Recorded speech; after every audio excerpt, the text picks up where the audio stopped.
দাদা হুজুর পীর কেবলা পশ্চিমবঙ্গের আমির শরীয়ত ছিলেন, কিন্তু তারপর আজও পর্যন্ত এতগুলো আলেম সম্মিলিতভাবে দ্বিতীয় কাউকে আমির শরীয়ত নির্বাচন করতে পারে। হিংসা নয়, আবেগ নয়, আমি আল্লাহর উপরে ভরসা করে বলছি, যদি কোনোদিন মুফতি সাহেবের চেয়ে বড় কোনো তাকওয়া পরেজগারি খোদা ভীরু বড় আলেম যদি কাউকে পাই, নিঃসন্দেহে মুফতি সাহেবকে নয়, আমরা সেদিন থেকে তাকে আবার আমির শরীয়ত বলে মেনে নেব। এদেশের মাটিতে অনেক জমিদার আর কোটিপতি বান্ধা ছিল, প্রচুর লাখপতি ঘরের সন্তান ছিল, প্রচুর পরিমাণ কোটিপতি ঘরের সন্তান অনেক ছিল, কিন্তু আজও আমি অহংকার নয়, গর্ব করে নয়, আমি আল্লাহর শুকরিয়া আদায় করে বলতে পারি, মুফতি আব্দুল কাইয়ুম সাহেবের মতো একটা আলেমকে এমন একটা দরজা আল্লাহ নসিব করেছেন। পশ্চিমবঙ্গের 9 কোটি মুসলমানের ভিতরে কিছু কম বেশি অন্তত 3 কোটি মুসলমান ফতোয়া ফরায়েজের ব্যাপারে মুফতি সাহেবের কলমের খোঁচার প্রতি তারা অপেক্ষা করে।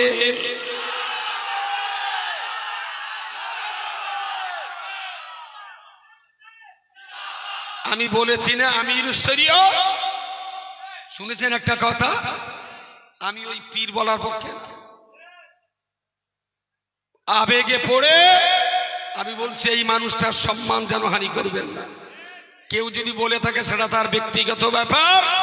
সাংগঠনিক প্রক্রিয়ার মধ্য দিয়ে এই বিরাট কর্মকাণ্ড, মুফতি সাহেব তিনি আমাদের ইমাম, তিনি আমাদের লিডার, তিনি আমাদের আমির শরীয়ত হিসেবে জানে। কেউ আবেগের বশবর্তী হয়ে শুধু পীর বলবেন আর লোকের গালিগালাজ শোনাবেন, আমি আবেগে বিশ্বাস করি না। আবেগ শান্ত করুন। আমার জ্ঞান তো তার ইলম, তার আমল, তার আকীদা, তার ইলমে গাহরাই, এতগুলো আলেমের পরিচালনা, আমাদের মাদ্রাসাগুলোর শিক্ষক কিছু কম বেশি 1300 আলেম রয়েছেন। এই লাখো জনগণের ভিতরে আমি বলেছি তাকে আমিরুশ শরীয়ত হিসাবে চিনুন। শরীয়তের প্রসঙ্গে আমরা তাকে নেতা হিসাবে মানতে পেরেছি না পারিনি? তাকে নেতা হিসেবে মানতে পেরেছি না পারিনি? হাত তুলে বলতে পারবেন? নারায়ে তাকবীর। আমিরুশ শরীয়ত মুফতি সাহেব হুজুর কেবলা, মহামান্য মুফতি সাহেব হুজুর কেবলা, নারায়ে তাকবীর। হাত লাগান। আমিরুশ শরীয়ত, আমির মানে হলো নেতা, শরীয়ত কোরআন হাদিস ইজমা কিয়াসের মাসলা মাসাইলের ব্যাপারে যিনি আমাদেরকে পথ দেখাতে পারেন বা শরীয়তের ফয়সালা দিতে পারেন। আচ্ছা, মুফতি সাহেবের কাছে ফতোয়া নিতে এসেছেন এমন মানুষ কারা কারা একটু হাত তুলবেন? কখনো ফতোয়া নিয়ে গেছেন মুফতি সাহেবের কাছ থেকে? আলহামদুলিল্লাহ। এখানেই তো 400 হাত নামান, এখানেই আমি দূর পর্যন্ত দেখছি প্রায় শতখানিক মানুষ তারা ফতোয়া ফরায়েজ নিতে মুফতি সাহেবের কাছে আসেন। দাদা হুজুর পীর কেবলা পশ্চিমবঙ্গের আমির শরীয়ত ছিলেন, কিন্তু তারপর আজও পর্যন্ত এতগুলো আলেম সম্মিলিতভাবে দ্বিতীয় কাউকে আমির শরীয়ত নির্বাচন করতে পারে। হিংসা নয়, আবেগ নয়, আমি আল্লাহর উপরে ভরসা করে বলছি, যদি কোনোদিন মুফতি সাহেবের চেয়ে বড় কোনো তাকওয়া পরেজগারি খোদা ভীরু বড় আলেম যদি কাউকে পাই, নিঃসন্দেহে মুফতি সাহেবকে নয়, আমরা সেদিন থেকে তাকে আবার আমির শরীয়ত বলে মেনে নেব। অল ইন্ডিয়া সুন্নতুল জামাত আবেগে ভাসে। আমাদের দৃষ্টিতে আমরা এখন দেখছি মুফতি সাহেব আমাদের কাছে বড় আলেম। পশ্চিমবঙ্গে যতগুলো জিকিরের মজলিস হয়, জামিয়ার মতো এত বড় জামাত আর কোথাও পেয়েছেন? জোরে বলেন। এই বিরাট মজলিসে লক্ষাধিক জনগণ আমরা তাকে আমিরুশ শরীয়ত হিসাবে মেনে নিলাম। অন্য কোনো আলেমের সঙ্গে হিংসা নয়, বিদ্বেষ নয়। যারা মুফতি সাহেবের মাথা কাটতে চেয়েছিল, ইট মারতে চেয়েছিল, মুফতি সাহেব অশ্রুসিক্ত চোখে আজকে এখানে বললেন, আল্লাহ তুমি তাদেরকে আমাদের বন্ধু করে দাও, তাদেরকে আমাদের বন্ধু করে দাও। এর চাইতে বড় উদারতার কথা আর কি হতে পারে ভাই? উন্মুক্ত দরজা তাদের জন্য খোলা। যদি মুফতি সাহেবের চেয়েও আরো বড় কোন আলেম যদি আল্লাহ আমাদেরকে পুরস্কৃত করেন, আমরা মুফতি সাহেব সহ আমরা সবাই আবার সেই বড় আলেমটাকে আমিরুশ শরীয়ত মেনে নেব। ইমাম তো একটা মানতেই হবে কাউকে না কাউকে। যদি আমাদের ইমামটা ছোট বলে মনে করেন, আপনারা 1200-1400 আলেম মিলে আর একজন বড় আলেমের নাম প্রস্তাব করুন, আমরাও মেনে নেব। কিন্তু আমরা যেসব দেখছি, অল ইন্ডিয়া সুন্নাতুল জামাত যেটা একমাত্র দল গণতান্ত্রিক পদ্ধতিতে পরিচালিত এবং বাকায়দা একটা যোগ্য ইমামের দ্বারা নিয়ন্ত্রিত, সুবহানাল্লাহ বলেন। বাকি যা দল আমাদের সামনে দেখছি, ওসব দলে মুক্তা দিচ্ছে ইমাম বেশি, 3টে মুক্তা দিয়া 33টা ইমাম। আমরা 1200-1400 আলিম, হাফেজ, কারি, মাওলানা, মুফতি মিলে ঐক্যবদ্ধ ভাবে আমরা এই সিদ্ধান্ত উপনীত হতে পেরেছি যে শরীয়তের জ্ঞান আমাদের সামান্য, তিনি আমাদেরকে যে দিক নির্দেশনা দেবেন, আমরা 1400 আলিম, হাফেজ, কারি, মাওলানা, মুফতি আমরা তার নির্দেশ মেনেই চলব। তিনি আমাদের কাছে আমিরুশ শরীয়ত। নারায়ে তাকবীর। আর একবার বলছি, যত লোক দাঁড়িয়ে আছেন, যত লোক বসে আছেন, আমি আমিরুশ শরীয়ত বললেই যে আপনার মানতে হবে এটা এমন কোনো কথা না। আপনার কাছে তিনি আমিরুশ শরীয়ত বলে মান্যবর নাও হতে পারেন, সেটা আপনার নিজস্ব ব্যাপার। তবে একদম ভিতর থেকে এই লক্ষ জনতা চোখে তওবার পানি বইয়ে দেওয়ার হিম্মত পশ্চিমবঙ্গে আর একটা মানুষকে দেখাবেন? হাত তুলে বলুন তিনি কে কে আমিরুশ শরীয়ত হিসেবে মানতে পারেন? দেখুন তিনি কারো হাত নিচু আছে কি? নারায়ে তাকবীর। সাবর সাবর, দেখুন তিনি কারো হাত নিচে আছে কি? স্বাধীনতা আছে আপনার, আপনি মুফতি সাহেবকে নাও মানতে পারেন, আপনার সঙ্গে কোনো শত্রুতা চলবে না। একটু ঘাড় ঘুরিয়ে চারিদিক দেখে নেন তো কারো হাত নিচু আছে কি? দেখেন দেখেন, একটু দেখে নেন, কারোর অধিকার আছে আপনার। আপনি মুফতি সাহেবকে আমিরুশ শরীয়ত হিসেবে নাও মানতে পারেন। এবারে তাকবীর দিন তো, নারায়ে তাকবীর। অল ইন্ডিয়া সুন্নাতুল জামাত আমিরুশ শরীয়ত মুফতি আব্দুল কাইয়ুম সাহেব জিন্দাবাদ। আমিরুশ শরীয়ত মুফতি আব্দুল কাইয়ুম সাহেব জিন্দাবাদ। অল ইন্ডিয়া সুন্নাতুল জামাত জিন্দাবাদ। নারায়ে তাকবীর। আল্লাহু আকবার। হাত নামান, উদত্ত কণ্ঠে ভ্রাতৃত্ব সুলভ আচরণ দিয়ে বলছি, আপনারাও 1200-1400 আলেম জমা হয় আর একটা ভালো আলেম দেখাবেন। আমরা গোষ্ঠী সমেত, আমাদের এই গোষ্ঠী সমেত সেই মুফতি সাহেবের চাইতে যার যোগ্যতা বেশি হবে তাকেও আমরা আমিরুশ শরীয়ত বলে মেনে নেব। ওই ভাই, তুই একটা বড় আমিরুশ শরীয়ত দেখা, তারে আমরা মেনে নেব। আর তা যদি নারা দেখাতে পারিস, তাহলে আমন্ত্রণ রইল ঈমান আর ইসলাম বাঁচিয়ে জান্নাতের পথ ধরার জন্য মুফতি সাহেবের কদমের নিচে এসে এখনো হাজির হয়ে যা। মহামান্য মুফতি সাহেব হুজুর কিবলা, অল ইন্ডিয়া সুন্নাতুল জামাত মুফতি আব্দুল মতিন সাহেব হুজুর, নারায়ে তাকবীর। আমি এখনো বলছি, হয় মোড়ল হতে হবে, আর না হলে মোড়লের ছাত্র ছায়ায় ঘুরতে হবে। হয় ভাই তোরা একটা মোড়ল তৈরি কর, যোগ্যতা সম্পন্ন, আমরা গোষ্ঠী সমেত সেই মোড়লের ছাতির তলায় যাব। যদি না পারিস উদাত্ত আহ্বান রইল, চলে আয়, একসঙ্গে মিলেমিশে দিনের কাজ করি। দেশে অনেক কোটিপতি ছিল, অনেক লাখপতি ছিল, অনেক বড় বড় মহাজন ছিল। তাদের ডাকে 10,000 20,000 লোকের জমা করতে গেলে বুকে মাটি টেকে যায়, আর নিমাই চাঁদের পোতার ডাকেই লক্ষ লক্ষ জনগণ হাজির হয়। নারায়ে তাকবীর।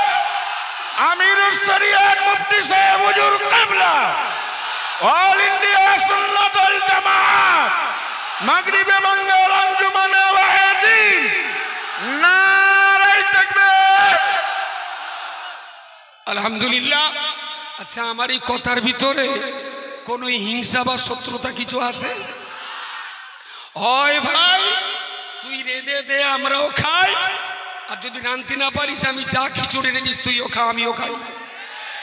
শালা তুই আমার খিচুড়ি খাবি না?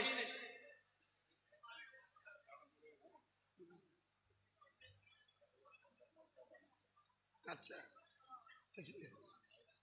আচ্ছা, এইটা লোকে দেবে তো, তোমার কই, তোমার মাল কই? তো বিরাট কষ্ট না, জানি হবে না, না না যাবেন না, বসেন না, মাল লাগবে, বসেন। বুঝতে পেরেছি, বুঝতে পেরেছি। আল্লাহ পাকের বান্দা, আমি আপনাদের কাছে অত্যন্ত বিনয়ের সঙ্গে বলছি, না হিংসা না বিদ্বেষ, মানবতার মানবতার জন্য সঠিকভাবে পশ্চিমবঙ্গের ইসলামী আন্দোলনটাকে জারি রাখার জন্য একদিকে যেমন এ দেশের সরকার ইসলামের বিরুদ্ধে, কোরআনের বিরুদ্ধে, ইসলামের বিরুদ্ধে, কোরআনের বিরুদ্ধে কঠিন ষড়যন্ত্র করছে, আবার সেই সঙ্গে সঙ্গে বাইরের শত্রুর সঙ্গে লড়াই করব না, শত্রুর সঙ্গে লড়াই করব না রে মুসলমান, না না, ঘরের শত্রুর সঙ্গে লড়াই করবার মতো আমার হাতে সময় নেই। অন্ধকার অজ্ঞতার ভিতরে এ জাতি এখনো ডুবে আছে, শিক্ষার আলোয় জাতিকে আলোকিত করতে হবে। এতগুলো মাদ্রাসা, এতগুলো কেরালা মডেল ইসলামিক স্কুল, এইসব পরিচালনা করব না বহিঃ শত্রুর সঙ্গে মোকাবেলা করব, আবার না ঘরে একটু চোনা চালির বস্তা কাটবে, সেটা কখন পাহারা দেব? এই জন্য বলছি ভাই, ঘরে ঘরে ঝগড়া বাঁধানো পছন্দ করি না। আমি লুঙ্গি দিয়েছি ভাই, হয় আমার কাপড়টা তুই পরে তোর ইজ্জত রক্ষা কর, আর তা যদি না পারিস আমি চাইছি তোরা একটা লুঙ্গি দে, ওই লুঙ্গি পরে আমরা অভাবটা ঘোচাই। এই বললুম তো। আল্লাহ আল্লাহ দুনিয়ায় অনেক রকম থাকে, জঙ্গলে বাঘও থাকে, সিংহ থাকে, জঙ্গলের ভিতরে শ্যালও থাকে, বনবিড়ালও থাকে, সেই সঙ্গে কিছু দাঁত খিচুনি হনুমান ও বাঁদরও থাকে। জঙ্গলে আপেল গাছ থাকে, আনারস থাকে, জঙ্গলের ভিতরে অনেক দামি দামি আঙ্গুরও হয়, সেই সঙ্গে কিছু বিছুটি গাছও থাকে, পাশায় লাগলে চুলকোয়। সুতরাং বিছুটি নিয়ে পড়ে থাকলি ভাই আপেল গাছের যত্ন কমে যাবে, ফল কমে যাবে। সেই জন্য কোথায় কি চুল করছে ও নিয়ে মাথা চুলকনির সময় আমাদের হাতে নেই। আমি শেষ কথা বলছি আপনাদের, বলো না কই রজব আলী, আমি শেষ কথা বলছি, এই বিরাট জনসমুদ্রের মাঝখানে আমি ইতিহাস দুটো তিনটে খুব ছটে মেলে দিয়েছি। ইতিহাস যেটা বলছে লক্ষ লক্ষ জনগণ এসেছে এমন একজন গরিব ঘরের সন্তান। দাদিমা বলতেন, ভালো মনে আছে, অভাব যন্ত্রণার কষ্টগুলো বলতে বিরাট আনন্দ হয়, আল্লাহ সুখ শান্তিতে রেখেছেন এগুলো বলতে বিরাট আনন্দ হয়। মুফতি সাহেবকে যখন প্রথম টোনা মাদ্রাসায় ভর্তি করে দিয়েছিলেন, আব্বা গরিবতার কারণে এমন লুঙ্গি দিয়েছিলেন, একটু পাক করে দাঁড়ালে এপাশ থেকে ওপাশ দেখা যায়। একদিন আমাকে 10 টাকা দিয়েছেন, চৈতে মাদ্রাসায় আসবো, তা আসবো না বলি ঝুলোঝুলি করছি। তার দাদিমা বললেন, এই দেখ তোর আব্বা গরিব মানুষ কোথাতে দেবে, যেটা দেশ তুই নিয়ে যা, তোর ভাই লুঙ্গি কিনে দেয়, এত গরিব তোর ভাই তো কিছু বলে না। আমি বলি, বাবু তা মেজে তো একটু খেয়ে যায়, তুইও তো জানিস, অন্তত আমার দাবিটা আগে পূরণ কর। সোনার চামচ গালে নিয়ে মুফতি সাহেব জন্ম নেয়নি। সোনার চামচ গালে নিয়ে মুফতি সাহেব জন্ম নেয়নি। আব্বার কাছে বহুবার এই কথাটা শুনেছিলাম। ছোট্ট বয়সে মুফতি সাহেব এত কঠিন রোগাক্রান্ত হয়ে পড়েছিলেন। আব্বা বলতে বলতে বারবার কাঁদতেন আর বলতেন। একদিন দুদিন, এক সপ্তাহ, এক মাস মুফতি সাহেব মৃত্যুপ্রায় অবস্থায় পড়েছিল। তো আল্লাহর রহমত ছিল, ভীষণ কঠিন রোগের পরেও আল্লাহ পাক তাকে আবার সুস্থ শরীরে ফেরাতেন। আব্বা বারবার কখনো পারিবারিক ভাবে এই রকম কথা আলোচনা হলেই আব্বা কাঁদতেন আর বলতেন, সম্ভবত আল্লাহ বড় খোকার দ্বারাই দিনের কিছু খেদমত আদায় করেন। সম্ভবত আল্লাহ বড় খোকার দ্বারাই দিনের কিছু খেদমত আদায় করবেন। তা না হলে সন্তান তো মরে যাওয়া সন্তান, এ ছেলে তো মরা ছেলে, এ তো মরে যাওয়ার কথা। মৃত্যুর পর মৃত্যুর কাছ থেকে আল্লাহ ফিরিয়ে দিয়েছেন, মানে বড় খোকার দ্বারায় আল্লাহ বোধহয় দিনের কিছু কাজ করিয়ে নেবেন। তা না হলে আমি ছোট বয়সেও এই কথা আব্বার কাছে বারবার বলতে শুনেছি। ছোট বয়সে দাদি মুখে বলতে শুনেছি। যত মরে গেছিল প্রায় মৃত্যুর কোল থেকে ফিরে এসেছে। মরহুম মগফুর দরগাবাড়ি সাহেব রাহিমাহুল্লাহ, তিনি মুফতি সাহেবের নাম রেখেছিলেন আব্দুল কাইয়ুম মুফতি সাহেবের নাম রেখেছিলেন। আব্বার যিনি পীর ছিলেন বজলুর রহমান দরগাবাড়ি সাহেব, উনি মুফতি সাহেবের নাম রেখেছিলেন। মুফতি সাহেব যে বছর জন্ম নিয়েছিলেন তার বোধহয় 1.5 থেকে 2 বছর পরে দরগাবাড়ি সাহেব ইন্তেকাল করেছিলেন। 1.5 থেকে 2 বছর পরে। আমি বলছি এই জিনিসগুলো যখন দেখি তখন আমার মনে হয়, তখন আমার বারবার মনে হয় সামনে না বসে পিছনে বসছিলাম। শুধু মনে হচ্ছিল আব্বার কথাটা, যে সত্যি আব্বা যেটা বারবার বলতেন, যে ছেলে তো মরে গিয়েছিল আল্লাহ সেই পথ থেকে ফিরিয়ে দিয়েছেন, বিদায় এর দিয়ে নিশ্চয়ই আল্লাহ দিনের কিছু খেদমত আদায় করবেন। আজকে এই বিরাট জনসমুদ্রের মাঝখানে কথাগুলো বারবার আমার ভেসে উঠছে। উপস্থিত জনমণ্ডলী, বাংলার অনেক জমিদার কোটিপতি, অনেক শেখ সৈয়দ মোগল পাঠানের ঘরের সন্তান আছে, কিন্তু তাদের দ্বারাতে এই কাজ আল্লাহ আদায় না করে নিমাই চাঁদের পোতার দ্বারাতে আল্লাহ বিরাট কাজ আদায় করে দিচ্ছে। আমি আলোচনা বাড়াবো না, প্রচন্ড কষ্ট হচ্ছে, আলোচনা বাড়াবো না, শুধু এতটুকুই কথা বলবো। इस्लाम जिंदा होता है हर करबला के बाद। যত যত বাংলায় আর একটা কথা বলে, ইংরেজি বাংলা মিশিয়ে হরকতে বরকত, ইংরেজি বাংলা ইংরেজি আরবি মিশিয়ে একটা কথা বলে হরকতে বরকত। তার মানে ছোটাছুটির ভিতরে আল্লাহ রহমত থাকে। কাল রাত্রিতে হঠাৎ বৃষ্টি এসছে, সব ভিজে পড়ে ছাত্রদেরকে নিয়ে আমি তখন চট ভাস করছি। শুধু এই অঞ্চলের কিছু জায়গায় খুব বেশি বেশি হাজারখানি মানুষ ছিলেন, তাই নিয়ে হয়েছে। আল্লাহকে সাক্ষী রেখে বলছি, আমার একবারও মন খারাপ হয়নি। আমি যেমন সুখী থাকি, যেমন শান্তিতে থাকি, যেমন হাসি খুশি থাকি, যে আল্লাহ ইচ্ছা করেছেন জামিয়া তৈরি হয়েছে, সেই আল্লাহ ইচ্ছা করলে বৃষ্টি দিতেই পারেন। এতে রজবালি সাহেব দাও, দাও। নারায়ে তাকবীর। রজবালি আসছে, রজবালি মুফতি রজবালি সাহেব হুজুর, মুফতি রজবালি সাহেব হুজুর, মাগরিবে বাঙ্গাল আঞ্জুমানে ওয়াহিজিন, মাগরিবে বাঙ্গাল আঞ্জুমানে ওয়াহিজিন, মুফতি রজবালি সাহেব হুজুর, নারায়ে তাকবীর। আচ্ছা, ওর গায়ের রঙে একটু চাপা বলে কি তাকবীর কম হলো? সবচেয়ে কালো কোকিল, কিন্তু কোকিলের গলা শুনলে জান ঠান্ডা। হয়তো রজবালি মনে মনে দুঃখ পেতে পারে, আমি কালো বলে আমার তাকবীরের আওয়াজটা কম। আচ্ছা, কালো বলি, কাবা শরীফের গেলাপটা কিন্তু কালো কাপড় দিয়ে ঢাকা। তাই না? কাবা শরীফের গেলাপটা কালো দিয়ে ঢাকা। আর একবার তাকবীর দিন তো, নারায়ে তাকবীর। এই পাশে কি সব কৃপণ লোকের বাস? এই পাশটা গাল হা করিনি। নারায়ে তাকবীর। খাদিজাতুল কুবরা বালিকা মাদ্রাসার ডিরেক্টর মাওলানা মুফতি রজব আলী সাহেব, খাদিজাতুল কুবরা বালিকা মাদ্রাসার ডিরেক্টর মুফতি রজব আলী সাহেব, আলহামদুলিল্লাহ। আচ্ছা জোরে জিন্দাবাদ দাও, একটু সাদা পেনা হয়ে আল্লাহর রাস্তে বসুন। এত কথা বলার পর শেষ কথা যেটা বলবো, इस्लाम जिंदा होता है हर करबला की बात। नमरूद, सद्दाद, हामान, कारून, আবু জেহেল, আবু লাহাব, উতবা সাহেবারা অনেক অনেক অনেক দেখেছে। ইসলাম বন্ধ হয়ে যায়নি, ইসলাম বন্ধ হয়ে যায়নি। যত ওরা দেখেছে তত বেশি ইসলামের জোর তত বেশি বেড়েছে।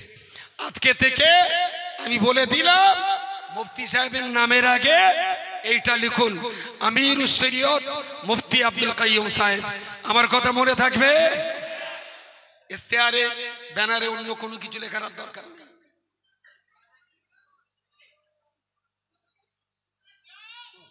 আলহামদুলিল্লাহ। ওকে ওকে, এত ব্যস্ত হলে হবে? আমাদের বক্তা তো কলা মোসা থোড়, থোড় মোসা কলা। এই তো আমাদের বক্তা আগেই তো বলেছে, আমাদের কোনো জলস্তি নেই, সব বিপিএল মাল আর সব নিবাইচাঁদের কোম্পানির মাল। আলহামদুলিল্লাহ। এই লক্ষ লক্ষ জনগণ যারা এখানে এসেছেন, আচ্ছা মুফতি সাহেবের দেহটা দেখলে আপনাদের একটু মায়া হয় না? মুফতি সাহেবের দেহ দেখে আপনাদের একটু মায়া হয় না? আমিও হালকা, কিন্তু আমি এখনো হাইবুড়ের মতন শক্তি ধরি আল্লাহর রহমতে। শুধু চুল্লা কালো থাকলে আবার একটা রিস্ক নিত। আমার ওষুধ খেতে হয় না, আলহামদুলিল্লাহ খুব সুস্থ আছি এখন। কিন্তু এই মানুষটার দিন রাত 24 ঘন্টা যে অসম্ভব রকমের কষ্ট মেহনত করেন। একটা ছোট্ট দাবি রাখবো, একটু মানবেন? মুফতি সাহেবকে যারা দাওয়াত করবেন, এখন থেকে 1 ঘন্টার বেশি টাইম দিলে হবে না। মুফতি সাহেব জেকের করুন আর বক্তৃতা করুন, আমরা যা আছি গন্ডারের চামড়া 1.5 ঘন্টা 2 ঘন্টা না টেনে দেব। মুফতি সাহেবকে কোনো মাইকে 1 ঘন্টার বেশি বকাতে পারবেন না। আমার কথাটা কি মাথায় রাখা যাবে? লোকটাকে একটু ঘুমোতে দেন, একটু ঘুমাতে দেন। 1.5 ঘন্টা 2 ঘন্টা না বকিয়ে 1 ঘন্টা করে বকাবেন। আর এই বিরাট কর্মকাণ্ডের দায়িত্ব তার ঘাড়ে আমরা চাপিয়ে দিয়ে নিশ্চয়ই আমরা মজা দেখছি না। জান প্রাণ খুলে টাকা দিয়েছেন,